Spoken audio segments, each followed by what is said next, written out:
last 3,000 enemy ships raced toward the 5 planets, thinking they had won.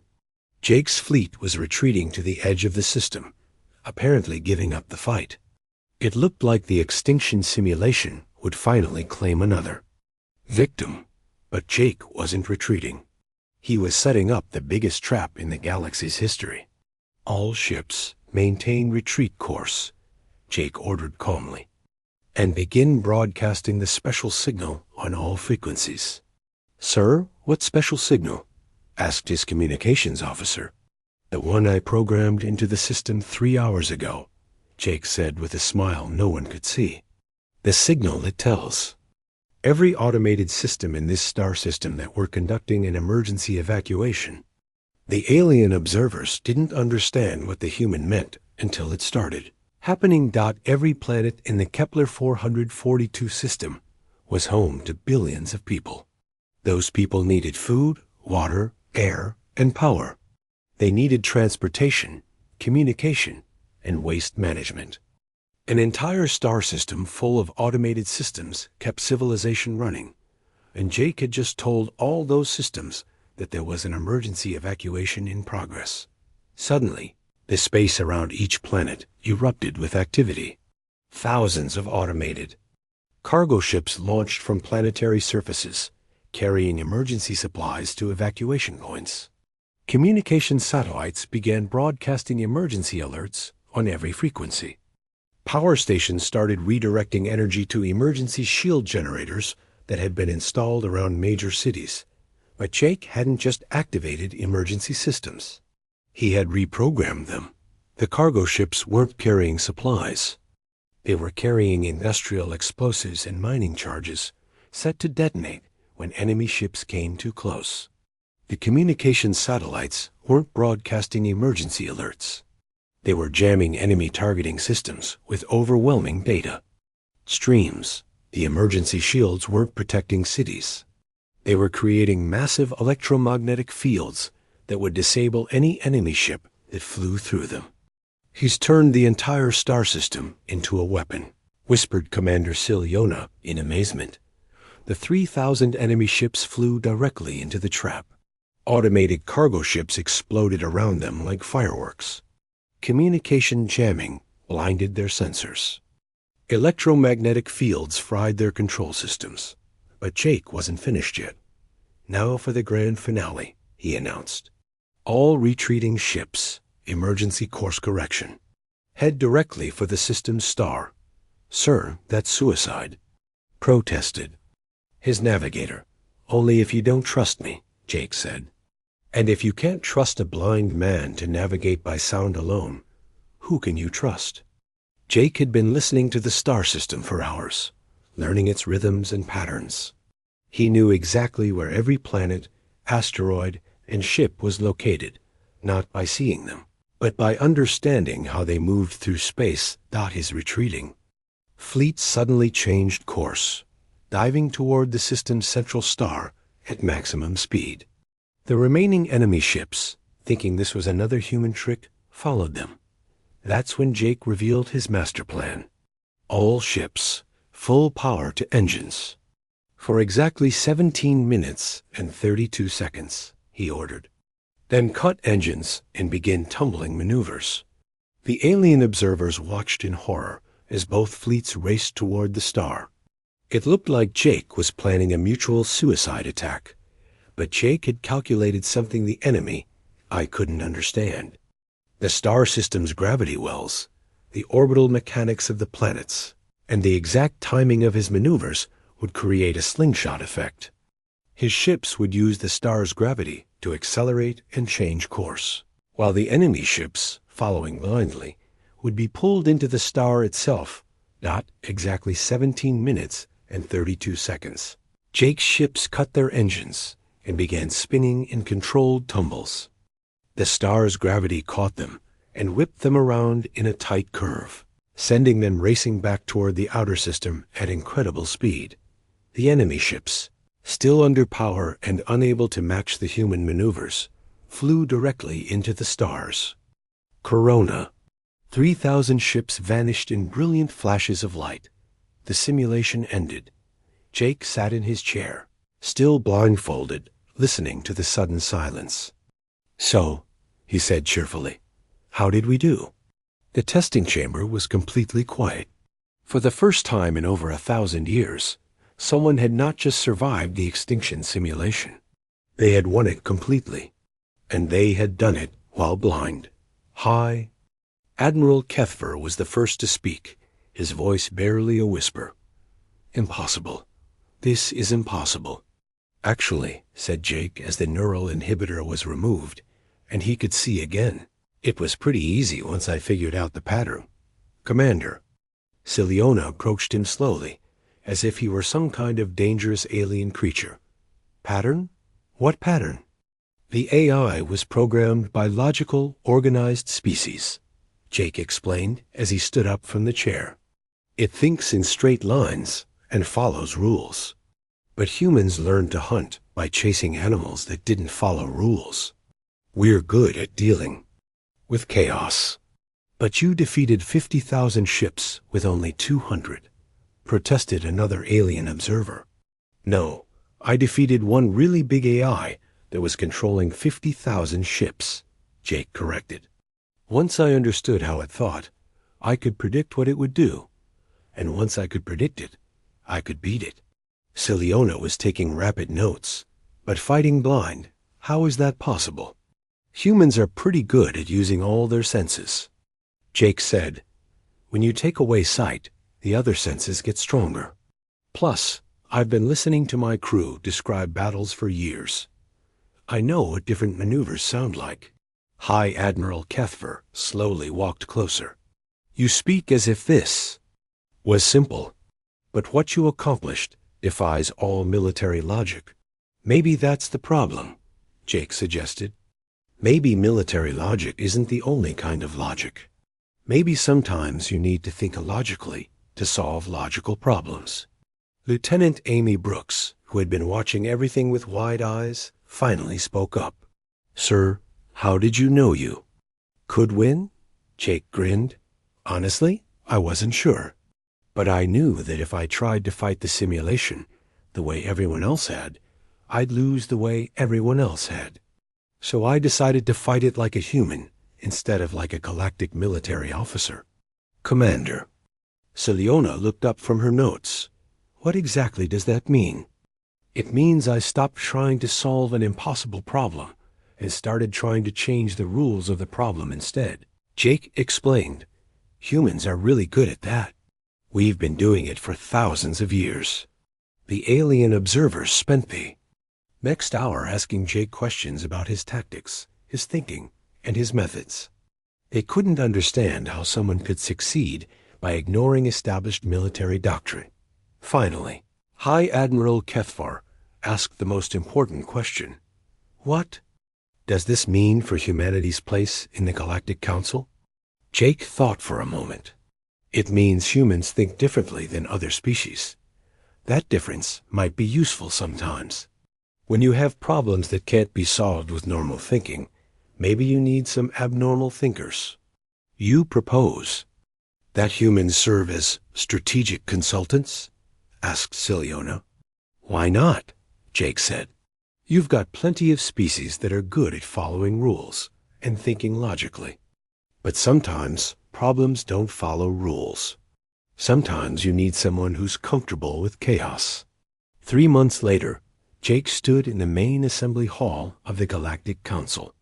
Representatives from hundreds of species filled the enormous chamber, all listening as the council announced their decision about humanity. "After careful consideration of the test results," announced the council speaker, "we formally invite humanity to join the Galactic Council as strategic advisors for crisis management." The chamber filled with the sounds of approval from dozens of different species. Jake was now director of the Human Strategic Academy on Nexus Prime. Alien military leaders came from across the galaxy to learn what they called human-style tactical thinking, though Jake preferred to call it creative problem-solving. On his first day as director, a young Zentani officer asked him, "Director Miller, What is the most important thing to remember about human tactics? Jake smiled, remembering his experience in the simulation chamber. A most important thing to remember is that there's no such thing as an impossible problem. There are only problems that haven't been solved yet. But what if the problem really is impossible? The student asked. Then you change the problem, Jake said simply. Humans are really good at that. As he looked out at his classroom full of alien students, Jake realized that humanity had found its place in the galaxy, not by being stronger or smarter than other species, but by being different. And sometimes, being different was exactly what the universe needed. The extinction simulation was eventually retired, not because it was broken, but because Jake had proven that the impossible was just another word for something no one had figured out yet. And in a galaxy full of logical, organized, rule-following species, having a few chaotic, creative, rule-breaking humans around turned out to be very useful indeed. The end. Jake sat in complete darkness, listening to the sounds of his ship. He couldn't see the enemy fleet approaching, but he could hear his crew calling out reports. Enemy contacts at system edge, sir. Same formation as before. 50,000 ships. Confirmed. They're moving in the classic pincer pattern again. Jake smiled in the darkness. Of course they are. The simulation's AI probably reset to its original programming. That's good to know. In the testing chamber, the alien observers watched in fascination. Without sight, how could the human possibly command the fleet? His brain patterns are even more unusual now, reported the technician monitoring Jake's vital signs. He appears to be building a mental map based purely on audio information. Commander Silyona leaned closer to her monitors. This is impossible. No species can fight effectively without visual input. Watch him fail, growled High Admiral Kethver. This foolishness will end quickly. But Jake wasn't failing. Instead, he was doing something the aliens had never seen before. He was turning his blindness into an advantage. Communications, I need you to describe everything you're seeing, Jake ordered. Don't just tell me what's happening. Tell me how. It's happening. What formations are they using? How fast are they moving? What does their approach pattern look like? As his crew provided detailed reports, Jake began building a picture in his mind. But it wasn't just a visual picture. It was something more complex, an understanding of the battle that included time, movement, and patterns. They're moving too perfectly again, Jake said after listening for a few minutes.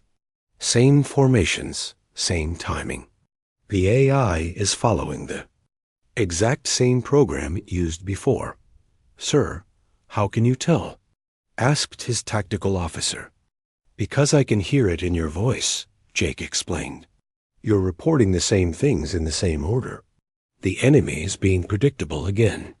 Jake's first move caught everyone by surprise. Instead of trying to see the enemy, he ignored them. Completely. All ships. Begin random movement patterns throughout the system. I want every vessel to move in completely unpredictable directions. Sir, that will scatter our forces, protested his second-in-command. Good, Jake said. Scattered forces are harder to predict.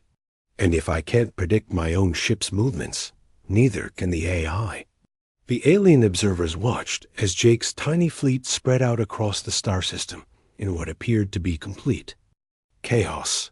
Ships moved in spirals, loops, and zigzag patterns that made no military sense.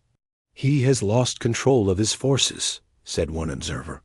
No, said Silyona thoughtfully. He has given up control deliberately. But why? Jake was listening carefully to his crew's reports of the enemy response. As predicted, the AI was having trouble targeting ships that moved randomly. The perfect enemy was designed to counter logical tactics, not complete chaos. Enemy forces are splitting up to chase our scattered ships, reported the tactical officer. Perfect, Jake said. How many groups have they divided into? Approximately 50 groups, sir. Each one has about 1,000 ships. Jake laughed. They're trying to match our chaos with organization. That won't work. He gave his next order. All ships, begin Operation Confusion. Sir, what's Operation Confusion? Asked the communications officer. I'm making it up as I go, Jake admitted. Every ship should start broadcasting false distress signals. Make it sound like we're losing engines, weapons, life support, everything. Within minutes, the star system was filled with fake emergency broadcasts. Ships reported imaginary damage, called for help that didn't exist, and sent out signals that made the human fleet sound like it was falling apart. The enemy AI responded exactly as Jake hoped. Thinking the human ships were disabled, the enemy groups moved in for easy kills. But as they approached, they found that the damaged ships were actually setting up ambushes. Now all ships switch to real distress signals, Jake ordered. Sir, I don't understand, said his tactical officer. Every ship should broadcast a real emergency signal, Jake explained. Engine problems, weapon failures, whatever is actually wrong with your ship. The alien observers were completely confused now. Why would anyone broadcast their real weaknesses to the enemy? The answer became clear a few minutes later. The enemy AI, which had just learned to ignore human distress signals, as tricks, now ignored the real emergency calls. This allowed Jake's ships to get help from nearby vessels, while the enemy assumed it was just more fake signals. Ships that really were damaged got quick repairs from support vessels. Meanwhile, the enemy ignored these repair operations, thinking they were part of the deception. The human is using truth as a lie, and lies as truth, whispered Silyona in amazement. How is this possible? Jake's next move was even stranger. He ordered his medical ships to approach the enemy fleet.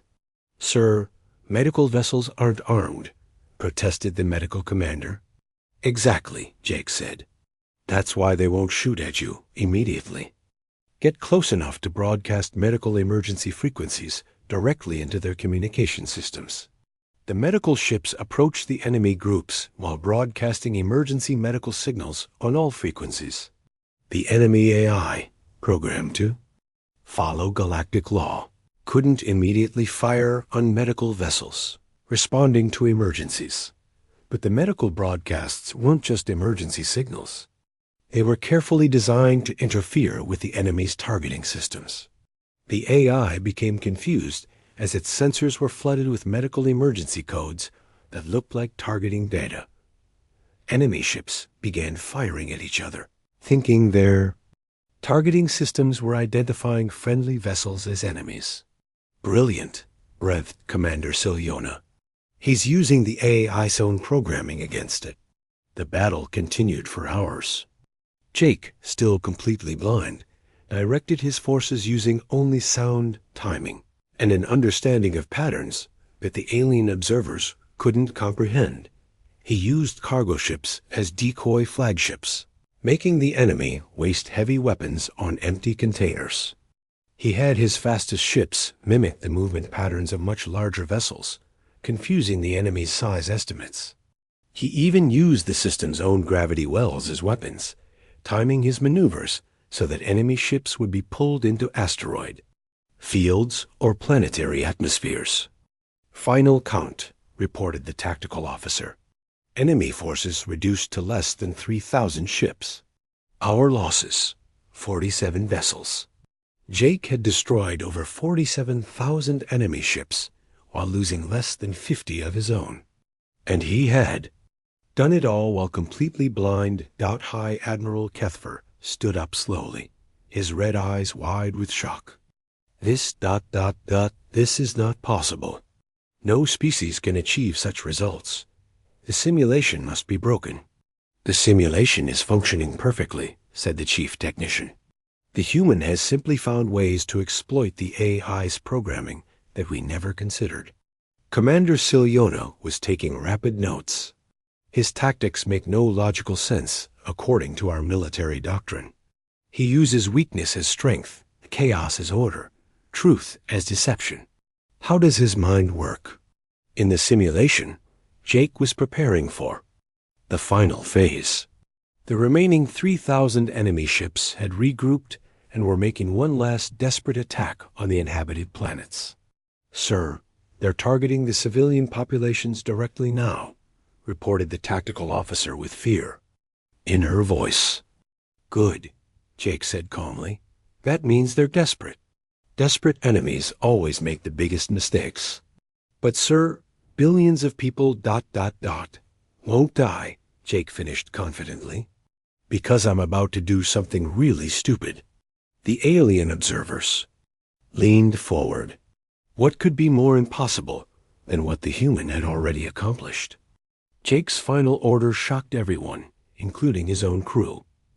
"All ships, abandon your positions and retreat to the outer system. Leave the planets undefended." "Sir, that's surrender," protested his second-in-command. "No," Jake said with a smile. "They couldn't see. That's the setup for the biggest trap in galactic history." The last 3,000 enemy ships, seeing the human fleet retreat, moved in for the final attack on the helpless planets. They thought they had finally won. They were about to learn just how wrong they were. The second wave of enemy ships came at Jake's fleet like angry hornets. But instead of the perfect formation they had used before, they moved in chaotic groups, trying to avoid another trap like the asteroid field. Jake watched them approach and shook his head. Now they're scared. Scared enemies make even more mistakes.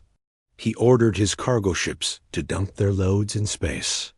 Thousands of shipping containers floated between his fleet and the approaching enemy. To the aliens attacking, it looked like debris from damaged ships.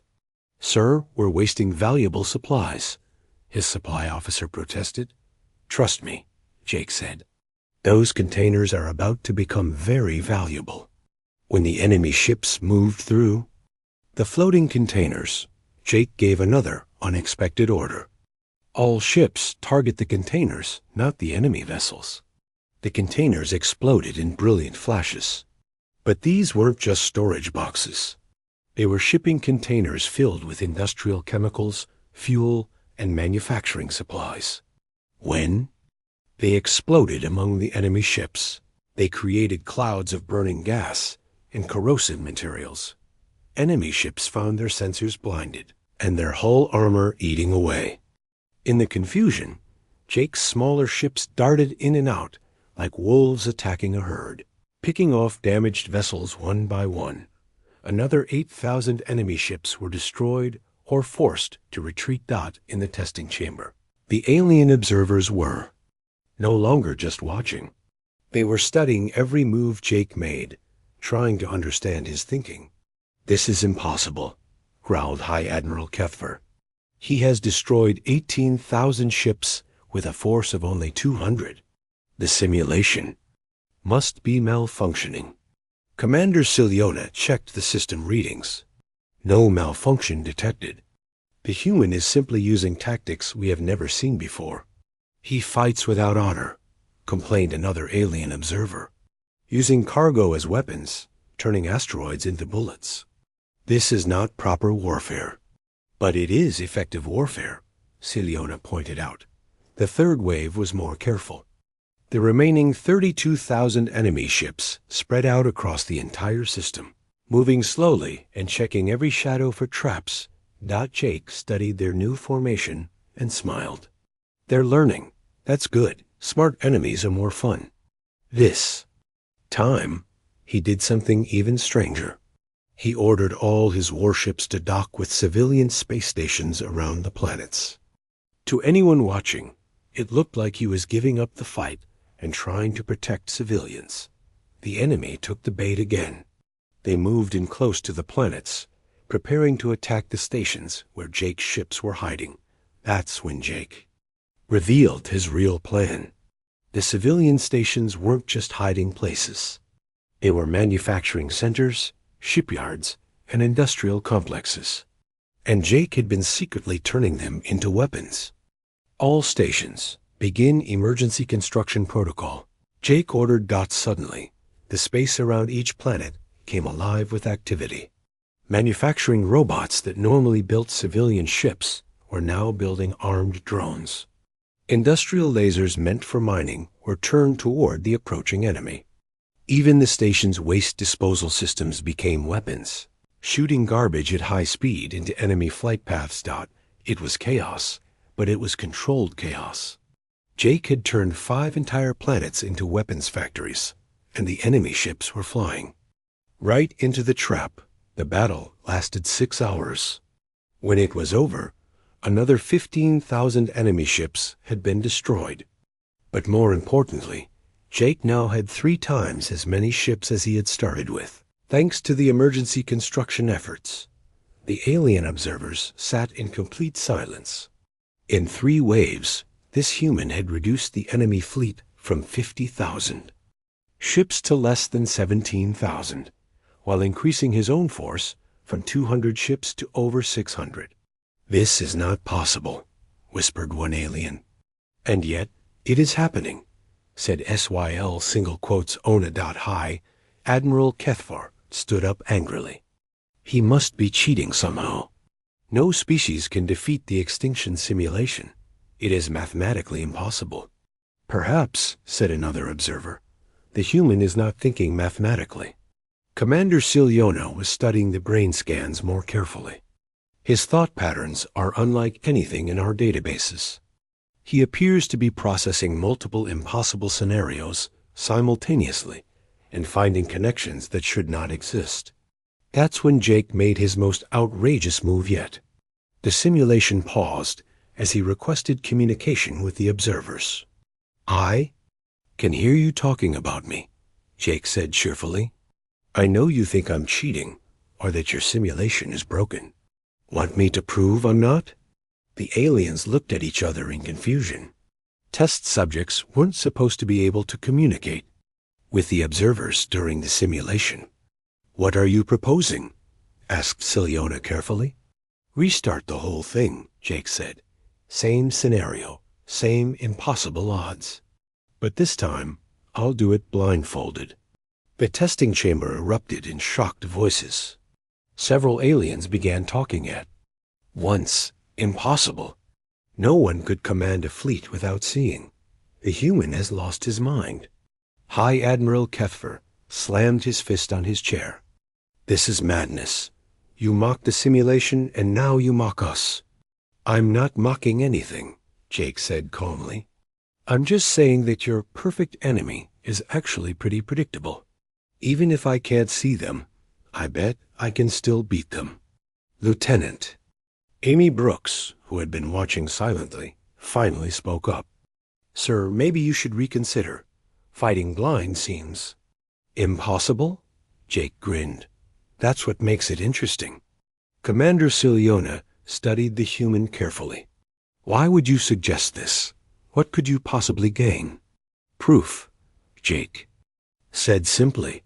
"Proof that humans can think in ways your other species can't. Proof that sometimes the best way to solve an impossible problem is to make it even more impossible." The aliens debated among themselves for several minutes. Finally, High Admiral Kethvar spoke. "Very well, human. We accept your challenge, but when you fail, do not expect sympathy. You will have brought this defeat upon yourself." "Fair enough," Jake said, "but when I win, I want something in return." "You will not win," Kethvar said firmly. "But if I do," Jake insisted, "I want you to explain to the Galactic Council that humans think differently than other species. Not worse, not better. Just differently. And maybe that difference is exactly what the galaxy needs." Silyona nodded slowly. "Agreed. But the likelihood of your success is less than 0.01%. Those are pretty good odds for a human," Jake said with a laugh. The simulation reset. Jake found himself back on the bridge of his flagship, facing the same impossible scenario. 50,000 enemy ships against his 200. 12 billion lives depending on him. But this time, a neural inhibitor blocked all visual signals from the simulation. Jake could hear his crew, feel the ship around him, and speak commands, but he could not see anything at all. The alien observers watched as Jake sat calmly in his command chair, completely blind, while 50,000 enemy ships began their approach. "Cannot possibly succeed," muttered High Admiral Kethfer. "No," agreed Siliona, "but I am very curious to see how he will fail." Jake sat in darkness and smiled.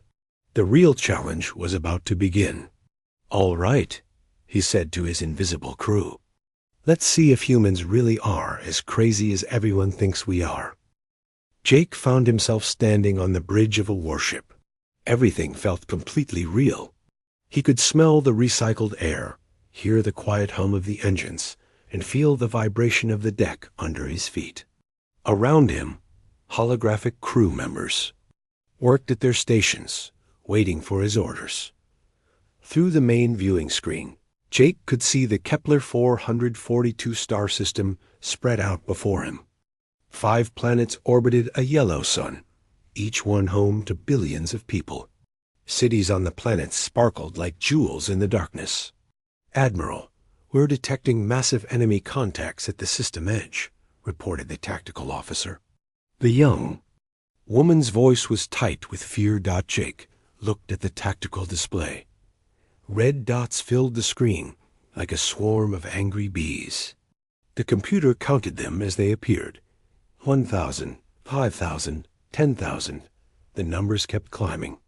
"Final count, sir," the tactical officer said. 50,000 enemy vessels approaching. They'll reach the outer planets in 6 hours. Jake studied his own forces on the display. 200 ships. Most were small patrol vessels and cargo haulers that had been armed with whatever weapons they could find. Against 50,000 professional warships, it was like bringing a knife to a gunfight. He should have felt scared. He should have felt the weight of 12 billion lives depending on him. Instead, Jake started to smile. Back in the testing chamber, the alien observers watched through their monitors. High Admiral Kethfer leaned forward in his seat. "Is the human showing signs of stress?" he asked. "No," replied one of the technicians monitoring Jake's vital signs. "His heart rate is normal. Brain activity shows curiosity and ... amusement." Commander Siliona studied the readings with her large black eyes. "This is unexpected. Most subjects show immediate panic responses when they see the enemy numbers." On the simulation bridge, Jake was examining the enemy formation more closely. The 50,000 ships were arranged in a perfect attack pattern. It was textbook military strategy, the kind taught in war colleges across the galaxy. "Sir, should we begin defensive preparations?" the officer asked, confused. "Sorry," Jake said, still grinning. "It's just ... They really went with the classic pincer. "Movement? Seriously?" The alien observers were now completely focused on their monitors. In over 1,000 years of testing, no one had ever laughed at the extinction simulation. "What is wrong with this human?" growled Kethfer. "Does he not understand that billions will die?" "Perhaps humans process fear differently," suggested Siliona. "Or maybe they don't understand the gravity of the situation." Jake was studying the enemy ships more carefully now. They moved in perfect formation, like they were following a textbook. Every maneuver was precise and predictable. "Tactical, show me the enemy ship types," he ordered. The display changed to show detailed information about the attacking fleet. Heavy battleships, fast cruisers, support vessels, and fighter carriers. All exactly what you'd expect from a perfect military force. Jake laughed again. They even brought the right mix of ship types. How thoughtful of them. His crew looked at him like he had lost his mind. In the testing chamber, several aliens were taking rapid notes. "Perhaps the human is having a mental breakdown," suggested one observer. "No," said Silyona, studying the brain scans. His mind is working normally. He appears to be genuinely amused. The enemy fleet was getting closer. Standard procedure would be to set up defensive positions around the planets and try to hold out as long as possible. Every military leader who had taken this test had done exactly that. They had all failed. Jake looked at his tiny fleet again. 200 ships against 50,000. The smart thing would be to evacuate as many civilians as possible and prepare for a fighting retreat. Instead, Jake turned to his communications officer.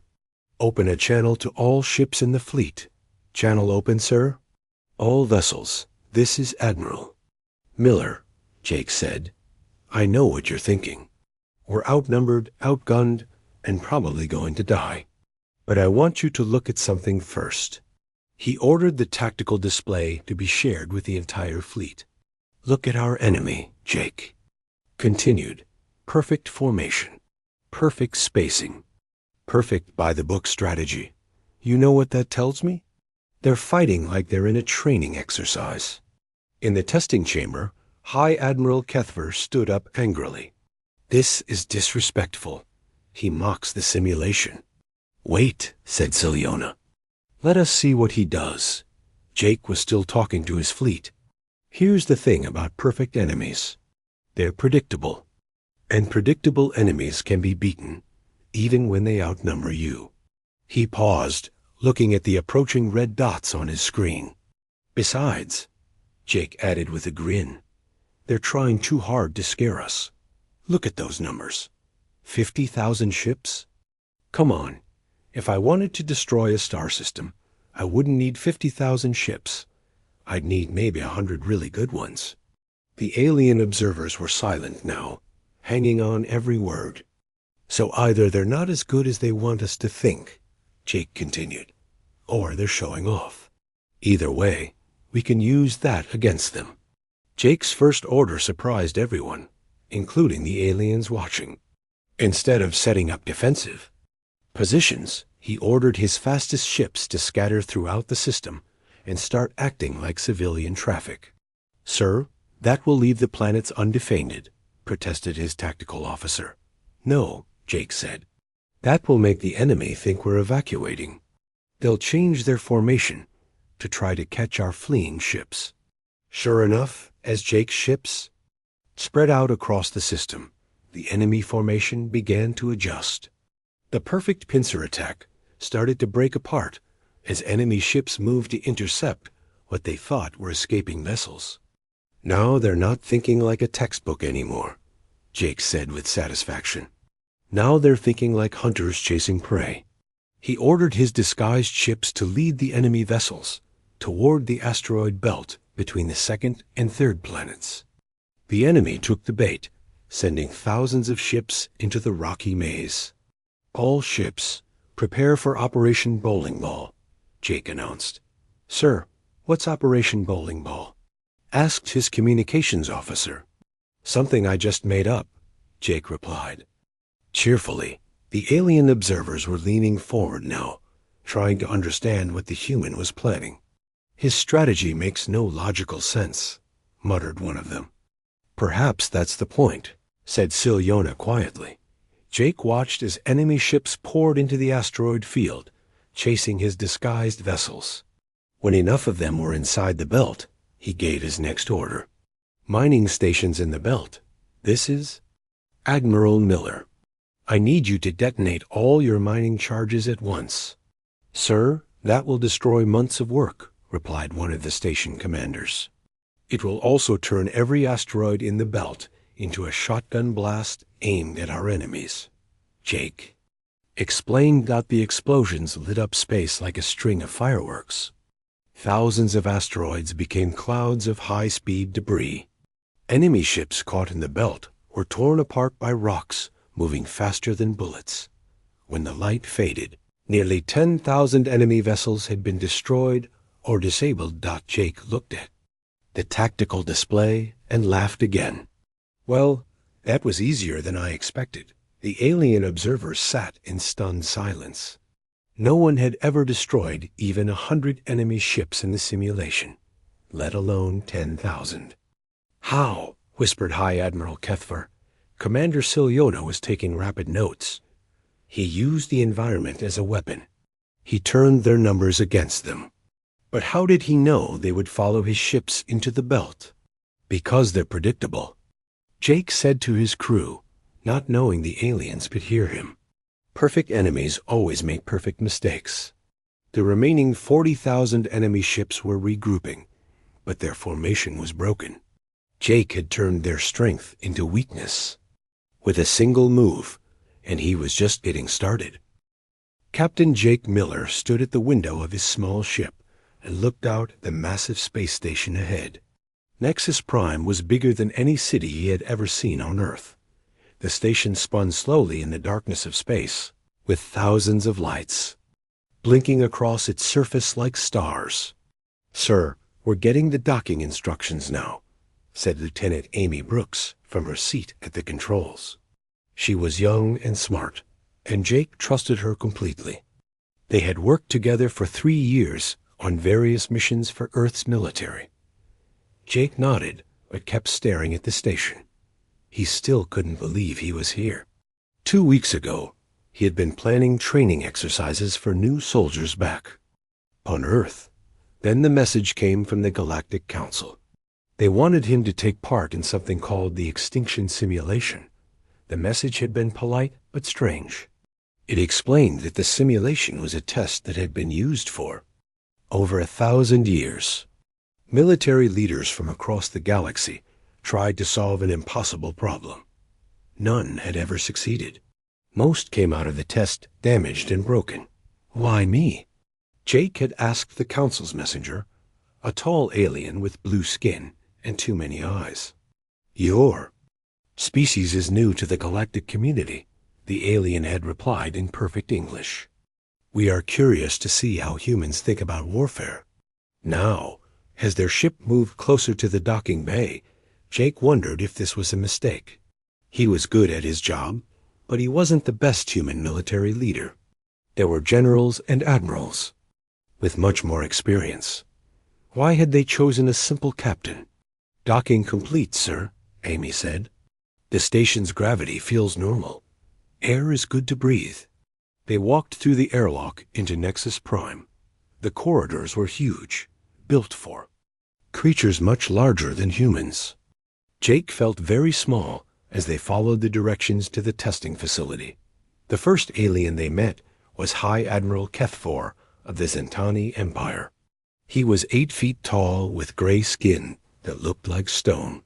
His eyes were red, and when he spoke, his voice sounded like rocks grinding together. "So this is the human," Kethver said, looking down at Jake. "You seem very small for a warrior." "Size isn't everything," Jake replied calmly.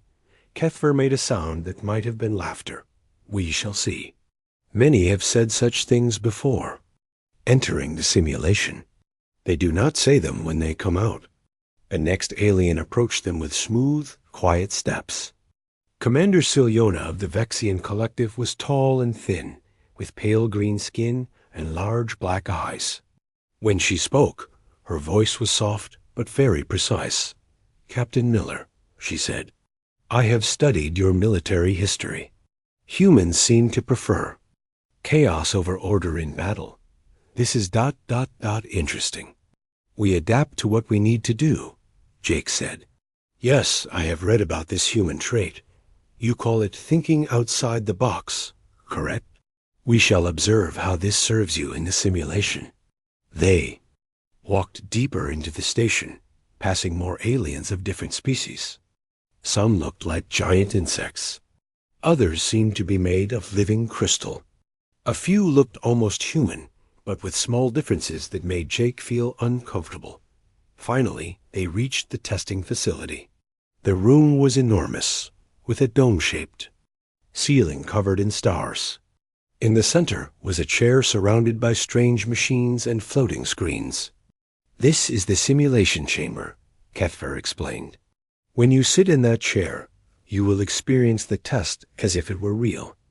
Every sight, sound, and feeling will seem completely true." "What exactly am I supposed to do?" Jake asked. Siliona stepped forward. You will command a small fleet defending a star system. The enemy force will be overwhelming. Your job is to protect 12 billion civilian lives across 5 planets. How overwhelming? Jake asked. 50,000 enemy ships against your 200, Kethver said, with what might have been amusement. The mathematical probability of success is 0.001%. Amy made a small noise of surprise. Jake just nodded. Has anyone ever won? He asked. No, Siliona said. That is why it is called an extinction simulation.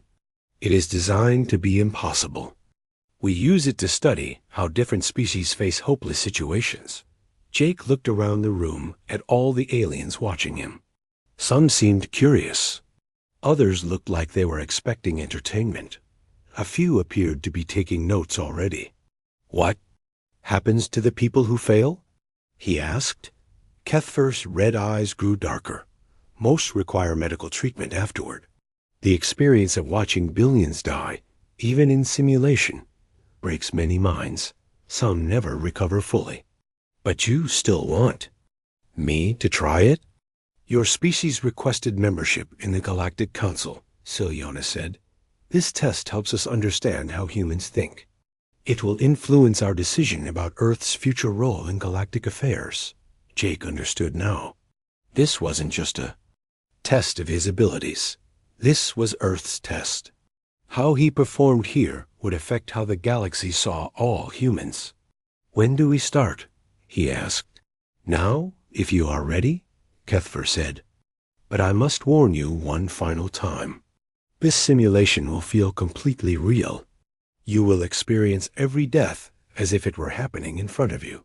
Many warriors have entered this chamber confident and left broken. Jake walked toward the chair in the center of the room. Amy caught his arm. Sir, maybe we should think about this more, she whispered. It's okay, Amy, Jake said quietly. Earth needs to know what we're capable of. And honestly, I'm curious too. He sat down in the chair. Immediately, metal bands moved to hold his arms and head in place. Screens appeared around him, showing star charts and ship formations. The room began to fade away. Remember, Captain, Siliona's voice seemed to come from far away. This is meant to be impossible. Do not feel shame when you fail. The last thing Jake saw before the simulation took over was the faces of all the aliens watching him. Some looked sorry for him. Others seemed excited to see another species break under pressure. Then the stars around him became real, and Jake found himself commanding a fleet in the darkness of space, with an enemy force bearing down on him that was larger than anything he had ever imagined. The real test was about to begin.